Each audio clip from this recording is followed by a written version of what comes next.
2017 April 8-ാം തീയതി തിരുവനന്തപുരത്തെ നന്ദൻകോട് സ്ഥിതി ചെയ്യുന്ന ഒരു റെസിഡൻഷ്യൽ ഏരിയയിലൊരു വീട്ടിൽ നിന്നും വളരെയധികം പുക ഉയരുന്നത് ശ്രദ്ധിച്ചത് അയൽവാസികളായിരുന്നു. അവർ വീട്ടുകാരെ ബന്ധപ്പെടാൻ ശ്രമിച്ചെങ്കിലും പ്രതികരണമൊന്നും ഉണ്ടായിരുന്നില്ല. അതോടെ പോലീസിനെ അവർ വിവരമറിയിക്കുന്നു. വിവരമറിഞ്ഞ് സ്ഥലത്തെത്തിയ പോലീസ് കണ്ടത് അവിശ്വസനീയമായൊരു കാഴ്ചയായിരുന്നു. വീടിൻ്റെ കുളിമുറിയിൽ തീ പിടിച്ച് കത്തിക്കൊണ്ടിരുന്ന 3 മൃതദേഹങ്ങൾ. ഒരു മൃതദേഹം കിടപ്പുമുറിയിൽ പോളിത്തീൻ ഷീറ്റിൽ കെട്ടിപ്പൂട്ടിയ നിലയിലായിരുന്നു. വീടിൻ്റെ അകത്താകെ പുക നിറഞ്ഞിരുന്നു. മരിച്ചവർ വീടിൻ്റെ ഉടമസ്ഥരും ആ കുടുംബത്തിലെ അംഗങ്ങളുമായിരുന്നു. പ്രൊഫസർ രാജാ തങ്കം, ഡോക്ടർ ജീൻ പത്മ, അവരുടെ മകൾ കരോലിൻ, അവരുടെ അടുത്ത ബന്ധു ലളിതാമ്മാൾ, എല്ലാവരും അതീവ വിദ്യാഭ്യാസം നേടിയവർ, മൃദുഭാഷികളും സമൂഹത്തിൽ അംഗീകരിക്കപ്പെട്ടവരുമായിരുന്നു അവർ. മരിച്ച പ്രൊഫസർ രാജാ തങ്കത്തിൻ്റെയും ഡോക്ടർ ജീൻ പത്മയുടെയും മകനായ കേതൽ ജെൻസൺ രാജ ആ വീട്ടിൽ അപ്പോൾ ഉണ്ടായിരുന്നില്ല. അയാൾ എപ്പോഴും വീട്ടിൽ തന്നെ ഉണ്ടായിരിക്കുന്ന ഒരു വ്യക്തിയായിരുന്നു. അതുകൊണ്ട് പോലീസിൻ്റെ ആദ്യ അന്വേഷണത്തിൽ കേതൽ ജെൻസൺ രാജയെയാണ് പ്രതിയായി അവർ കണക്കാക്കിയിരുന്നത്. എന്താണെന്ന് വീട്ടിൽ സംഭവിച്ചത്? കേതൽ ജെൻസൺ രാജ എവിടേക്കാണ് പോയത്? കേരളത്തെ തന്നെ മൊത്തത്തിൽ ഞെട്ടിച്ച ഒരു കേസായിരുന്നു കേതൽ ജെൻസൺ രാജ കേസ്. ഇന്ന് നമ്മൾ ഈ കേസിനെ കുറിച്ചാണ് സംസാരിക്കാൻ പോകുന്നത്. Welcome to crime folio.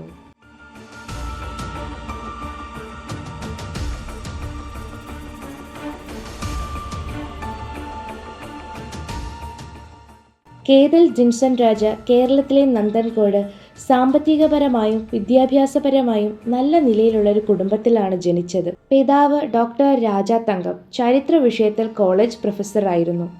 അമ്മ ഡോക്ടർ ജീൻ പത്മ, കാർഡിയോളജിസ്റ്റ്. സഹോദരി കരോളിൻ മെഡിസിൻ പഠിക്കുകയായിരുന്നു.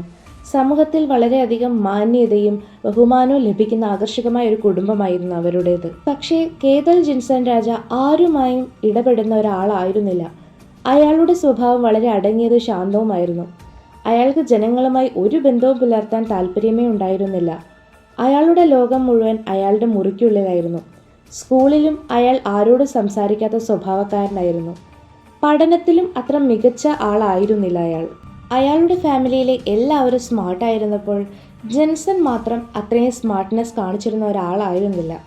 അതുകൊണ്ട് പിതാവ് അവനെ ഒരുപാട് വഴക്ക് പറയുമായിരുന്നു. അതുപോലെ സഹോദരിയുമായി വല്ലാതെ താരതമ്യപ്പെടുത്തുകയും ചെയ്യുമായിരുന്നു. ഇതൊക്കെ അവൻ്റെ ഉള്ളിൽ അവരോട് വല്ലാത്തൊരു ദേഷ്യം ഉണ്ടാക്കാൻ കാരണമായി. ജോലികളൊന്നുമില്ലാതെ കമ്പ്യൂട്ടർ ഗെയിമുകൾ, ഇൻ്റർനെറ്റ് സർഫിംഗ് തുടങ്ങിയ കാര്യങ്ങളിലായിരുന്നു അയാളുടെ താല്പര്യം. അങ്ങനെ 14-ാം വയസ്സിൽ ജെൻസൺ ഒരു വെബ്സൈറ്റ് വഴി ആസ്ട്രൽ പ്രൊജക്ഷൻ എന്ന ഒരു ആശയത്തെക്കുറിച്ച് കാണുന്നു. ആത്മാവിനെ ശരീരത്തിൽ നിന്ന് വേർപെടുത്തുക എന്നതാണ് അതിൻ്റെ ഉദ്ദേശം. ഇതിനോട് അദ്ദേഹത്തിന് വല്ലാത്തൊരു താല്പര്യമുണ്ടായി. അതിനെപ്പറ്റി ധാരാളം പഠിക്കാൻ തുടങ്ങുകയും ചെയ്തു.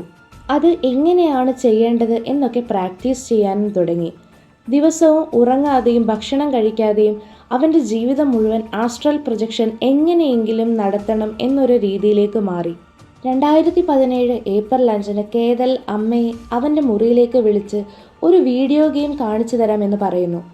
തൻ്റെ മകൻ ഇതാദ്യമായാണ് എന്തെങ്കിലും തന്നോട് പങ്കുവെക്കുന്നത്. ആ ഒരു സന്തോഷത്തിൽ അവൻ്റെ കൂടെ മുറിയിലേക്ക് ചെന്നതാണ് അമ്മ. പക്ഷേ അവരെ റൂമിലേക്ക് കൊണ്ടുചെന്നതിന് ശേഷം അവരുടെ തലയിൽ ശക്തമായി അടിച്ച് അവരെ കൊല്ലുന്നു. അതേ രീതിയിൽ തന്നെ പിതാവിനെയും സഹോദരിയെയും അവൻ കൊല്ലുന്നു.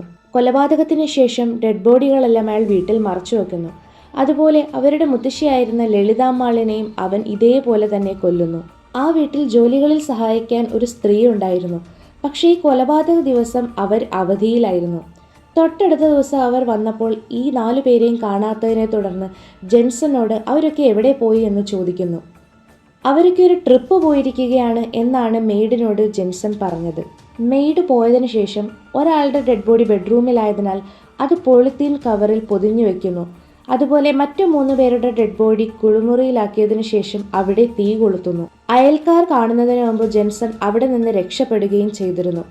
അവസാനം പോലീസിന്റെ തിരച്ചിലിനൊടുവിൽ തിരുവനന്തപുരം റെയിൽവേ സ്റ്റേഷനിൽ വെച്ച് ജെൻസൺ പിടിക്കപ്പെടുമ്പോൾ നേരിയൊരു കുറ്റബോധത്തിന്റെ അംശം പോലും അവനിൽ ഉണ്ടായിരുന്നില്ല. പോലീസിന്റെ കൂടുതൽ ചോദ്യം ചെയ്യലിൽ കേതൽ ജെൻസൺ രാജ തന്റെ കുടുംബത്തെ കൊല്ലാൻ മുൻകൂട്ടി പ്ലാൻ ചെയ്തിരുന്നുവെന്ന് മനസ്സിലാക്കുന്നു. അവന്റെ കമ്പ്യൂട്ടർ, ഗൂഗിൾ സെർച്ച്, യൂട്യൂബ് വീഡിയോകൾ എന്നിവയിൽ നിന്നും പോലീസിന് കൂടുതൽ തെളിവുകൾ ലഭിക്കുന്നു. അവൻ കൊന്ന തൻ്റെ കുടുംബാംഗങ്ങളുടെ ആത്മാവുകൾ തൻ്റെ ശരീരത്തിലേക്ക് കയറാൻ വേണ്ടിയാണ് താൻ ഈ കൊല ചെയ്തത് എന്നാണ് ജെൻസൺ രാജ പോലീസിനോട് പറഞ്ഞത്. പക്ഷേ പോലീസിന് അത് വിശ്വാസയോഗ്യമായിരുന്നില്ല. പിന്നീട് പിതാവിനോടുള്ള വിരോധം കാരണമാണ് താൻ ഇങ്ങനെ ചെയ്തതെന്നും അയാൾ പറയുന്നു. എൻ്റെ മാതാപിതാക്കൾ മരിച്ചു, അതുകൊണ്ട് എൻ്റെ സഹോദരിയും മുത്തശ്ശിയും ഈ ലോകത്ത് തനിച്ചാവും, അതുകൊണ്ടാണ് ഞാൻ അവരെയും കൊന്നത് എന്നാണ് അയാൾ പറഞ്ഞത്. കൂടുതൽ സൈക്കോളജിക്കൽ പരിശോധനയ്ക്ക് വേണ്ടി കേതൽ ജെൻസൺ രാജയെ മാനസികാരോഗ്യ ആശുപത്രിയിലേക്ക് മാറ്റുകയും ചെയ്തു. അവിടെ വെച്ച് അവന് സ്കീസോഫ്രീനിയ ഉണ്ടെന്ന് കണ്ടെത്തുന്നു. അയാളുടെ സ്വഭാവം അപ്രതീക്ഷിതമായും അപകടകരമായും മാറിയിട്ടുണ്ട് എന്ന് ഡോക്ടർ മനസ്സിലാക്കുന്നു. ഇത് ക്രൂരതയുടെ അതിരില്ലാത്ത ഉദാഹരണമാണ്.